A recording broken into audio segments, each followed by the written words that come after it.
You need to find the food choices that fit your lifestyle because your food choices are your lifestyle.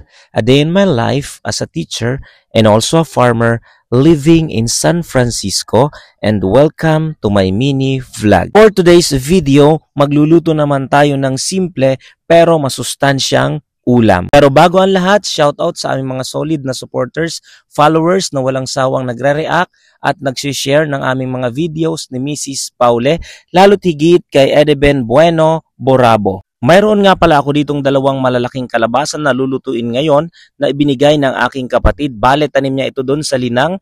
Talaga namang totoo ang kasabihan na pag may itinanim, may aanihin. At kapag may ibinigay, siguradong meron ka ding gugulayin. After ko magayat-gayat ang 2 perasong kalabasa, ay agad na akong nagdupong ng apoy dito sa may aming likuran upang maluto na kaagad ang ginataang kalabasa na aming iuulam ngayon. Kunting kaalaman muna tayo habang nagluluto.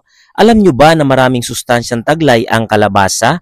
Ang kalabasa o squash ay mayaman sa vitamin C at beta-carotene na tumutulong labanan ang ibang sakit na may kinalaman sa paglabo ng mata o paglaho ng paningin. Maliban dito, nakatutulong din ang vitamin C para makaiwas sa pagkakaroon ng katarata. Bukod pala sa napakasarap, ay napakasustansya rin ng gulay na niluluto natin ngayon. Kaya kung ikaw ay hindi kumakain ng gulay, abay, magsimula ka ng kumain ngayon pa lang.